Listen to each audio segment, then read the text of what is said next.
नमस्ते और C++++ programming के डीप डाइव में आपका स्वागत है।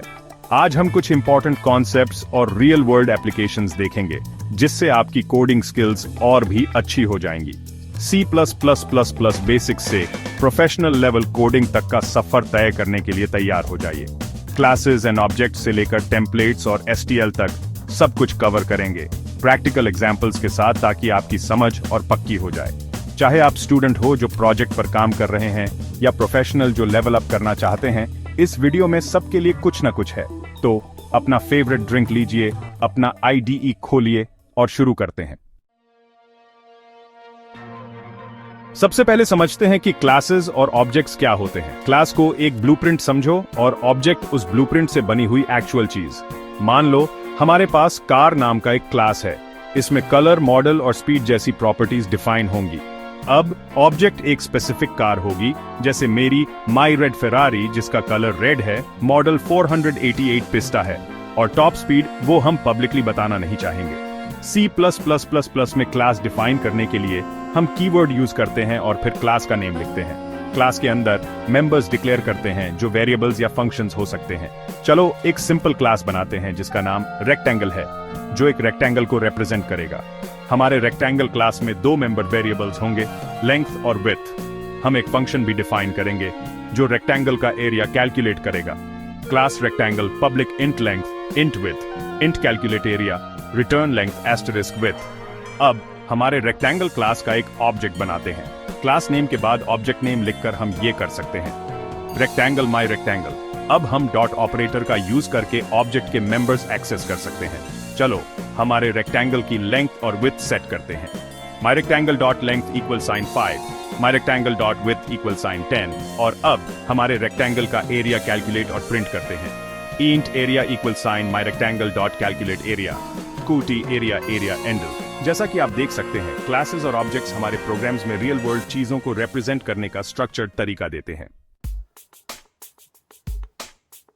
इनहेरिटेंस ऑब्जेक्ट ओरिएंटेड प्रोग्रामिंग का एक बेसिक कॉन्सेप्ट है जिससे हम एग्जिस्टिंग क्लासेस के आधार पर नए क्लासेस बना सकते हैं। इसे ऐसे समझो जैसे घर की नींव पर निर्माण करना आपको शुरू से शुरू नहीं करना पड़ता। एग्जिस्टिंग क्लास को बेस या पेरेंट क्लास कहते हैं और न्यू क्लास को डिराइव्ड या चाइल्ड क्लास कहते हैं। डिराइव्ड क्लास बेस क्लास के सभी प्रॉपर्टीज और मेथड्स इनहेरिट करता है और अपने यूनिक फीचर्स भी ऐड कर सकता है। एक एग्जांपल लेते हैं। मान लो हमारे पास एनिमल नाम का एक बेस क्लास है जिसमें नेम और एज जैसे प्रॉपर्टीज हैं और एक स्पीक मेथड है।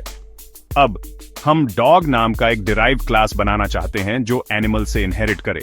क्योंकि डॉग्स एनिमल्स होते हैं, उनके पास नेम, एज और स्पीक करने का तरीका होगा, लेकिन उनके पास यूनिक कैरेक्टरिस्टिक्स भी हैं, जैसे ब्रीड।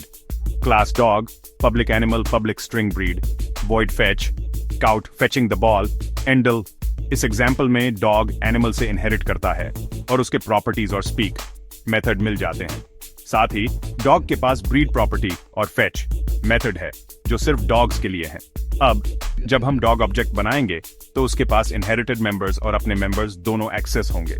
इनहेरिटेंस कोड रीयूजेबिलिटी को बढ़ाता है और ऑब्जेक्ट्स के बीच रियल वर्ल्ड रिलेशनशिप्स को दर्शाता है, जिससे आपके प्रोग्राम्स ऑर्गेनाइज्ड और एफिशिएंट बनते हैं।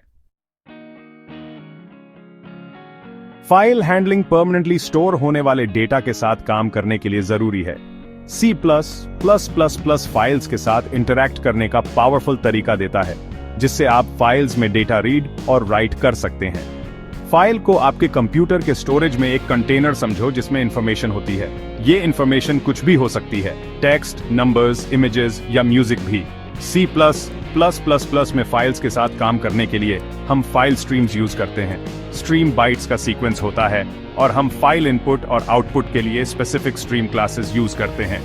फाइल से रीड करने के लिए हम class input file stream use करते हैं और फाइल में राइट करने के लिए हम class output file stream use करते हैं। चलो एक फाइल में टेक्स्ट राइट करने का सिंपल एग्जांपल देखते हैं। Hash include int main of stream output file my file T text / create an output file stream if output file dot is underscore open output file. This is some text for the file. Endl output file dot close count data written to file successfully. Endl else count unable to open file. Endl return 0 इस code में हम पहले एक object बनाते हैं जो myfile.txt नाम के फाइल से जुड़ा होता है। फिर हम चेक करते हैं कि फाइल ओपन है या नहीं राइटिंग के लिए। अगर ओपन है तो हम फाइल में एक लाइन लिखते हैं और उसे क्लोज कर देते हैं। फाइल से रीड करना भी ऐसा ही है। हम की जगह यूज करेंगे और एक्सट्रैक्शन ऑपरेटर का यूज करके फाइल से डेटा रीड करेंगे। फाइल हैंडलिंग बहुत से एप्लीकेशंस के लिए इंपॉर्टेंट है, जैसे यूजर डेटा स्टोर करना, इंफॉर्मेशन लॉग करना या कॉन्फ़िगरेशन फाइल्स रीड करना। Chapter 4 templates. C+++ में टेम्पलेट्स ऐसे पावरफुल कुकी कटर्स हैं जिनसे आप जेनेरिक फंक्शंस और क्लासेस बना सकते हैं। सोचो, एक ऐसा सॉर्टिंग फंक्शन जो किसी भी डेटा टाइप के लिए काम करे, इंटीजर्स, फ्लोट्स, स्ट्रिंग्स, कुछ भी। यही टेम्पलेट्स की खूबी है। इनसे आप कोड एक बार लिखते हैं और उसे अलग अलग डेटा टाइप्स के साथ बिना दोबारा लिखे यूज कर सकते हैं। मान लो हमें एक फंक्शन बनाना है जो 2 वैल्यूज में से मैक्सिमम वैल्यू ढूंढे। टेम्पलेट्स के बिना हमें इंटीजर्स, फ्लोट्स एक्सेट्रा के लिए अलग अलग फंक्शंस लिखने पड़ेंगे, लेकिन टेम्पलेट्स के साथ हम एक ही फंक्शन ऐसे लिख सकते हैं। Template tmax, ta, tb, return, ab, b। इस कोड में कंपाइलर को बताता है कि हम एक टेम्पलेट फंक्शन डिफाइन कर रहे हैं जो टाइप पैरामीटर लेता है। ये कोई भी डेटा टाइप हो सकता है। अब हम इस फंक्शन को अलग अलग डेटा टाइप्स के साथ यूज कर सकते हैं। ent maxint equal sign max 5, 10, float max float equal sign max 3.14f, 2.71f। Compiler automatically हर डेटा टाइप के लिए सही कोड जनरेट करेगा, जिससे आपका टाइम और एफर्ट बचता है। टेम्पलेट C+++ में जेनेरिक प्रोग्रामिंग का एक इंपॉर्टेंट पार्ट है जो आपके कोड को फ्लेक्सिबल और रियूजेबल बनाते हैं। चैप्टर 5 स्टैंडर्ड टेम्पलेट लाइब्रेरी या STL प्री बिल्ट कंपोनेंट्स का खजाना है जो आपके C+++ डेवलपमेंट को बहुत बूस्ट कर सकता है।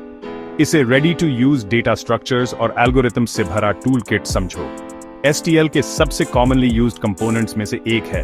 वेक्टर्स डायनामिक अरेज होते हैं, मतलब रन टाइम के दौरान इनका साइज बढ़ या घट सकता है।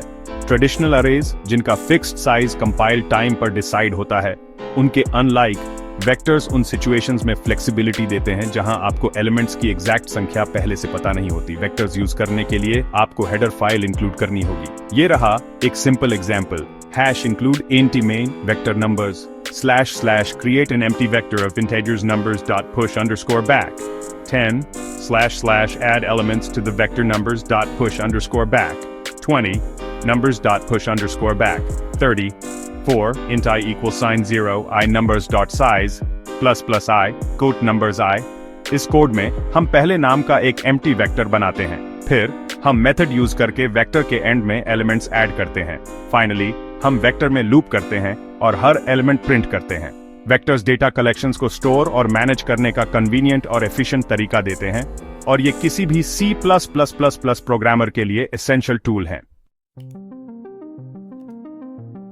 चैप्टर 6 मान लो आप ताश के पत्तों का एक बड़ा घर बना रहे हैं और अचानक हवा का एक झोंका उसे गिराने की कोशिश करता है। अनएक्सपेक्टेड एरर्स आपके C+++ प्रोग्राम्स के साथ यही कर सकते हैं। एक्सेप्शन हैंडलिंग एक सेफ्टी नेट की तरह है जो इन एरर्स को पकड़ता है और आपके प्रोग्राम को क्रैश होने से बचाता है। ये आपको एक्सेप्शनल सिचुएशंस को ग्रेसफुली हैंडल करने और प्रोग्राम को स्मूथली चलाने में मदद करता है। C+++ में एक्सेप्शन हैंडलिंग का मुख्य भाग 3 कीवर्ड्स पर निर्भर करता है, और मान लो आप यूजर से एक नंबर एंटर करने को कह रहे हैं और वो कुछ ऐसा एंटर करते हैं जो नंबर नहीं है। इससे आपका प्रोग्राम अनएक्सपेक्टेडली बिहेव कर सकता है।